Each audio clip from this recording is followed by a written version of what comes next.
देखिए, आज मैं आपको एक खूबसूरत बात कहना चाहता हूँ। मुक़द्दस बाइबल दर झैल कहती है, रास रो बे खटके चलता है। ये मिसाल 9:10 में है।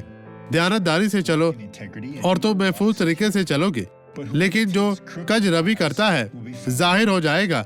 लिहाजा अगर आपको एक ऐसे शख्स के तौर पर पाया जाता है जो गलत काम करता है, बुरा सोचता है, एक ऐसे शख्स के तौर पर जो कोई अच्छा नहीं करता, इसकी वजह यह है कि आप दयानतदारी पर नहीं चलते, आप ले रहे हैं टेढ़े रास्ते। इसके साथ बंद करें।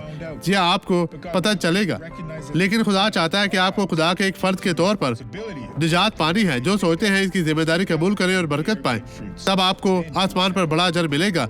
अब इस शख्स को देखें जिसने बरकत पाई थी, और मैं आपके लिए दुआ करूंगा, लेकिन इससे पहले ये गवाही मैं देखें। साहिल समंदर पर चहलकदमी कर रही थी और कुछ लोग वहाँ खेल रहे थे और एक भागते हुए मुझे टक्कर मारी और मेरा बाजू तकरीबन टूट गया था और अभी गिल्टी खत्म हो चुकी है। अब मैं कुछ महसूस नहीं करती। शुक्र है खुदा खुदा तेरा शुक्र का। हो, गिल्टी बड़ी थी, ये गायब हो गई है। अब मैं आपके लिए दुआ करना चाहता हूँ। बाप, वो लोग जो अब बरकत पाने के लिए तेरे हुजूर मौजूद है, तो इन तमाम लोगों को बरकत दे। इनकी जिंदगी से हर तरह की बदी, हर तरह की बुराई चली जाए यीशु मसीह नासरी के नाम में, और आप कहें आमीन।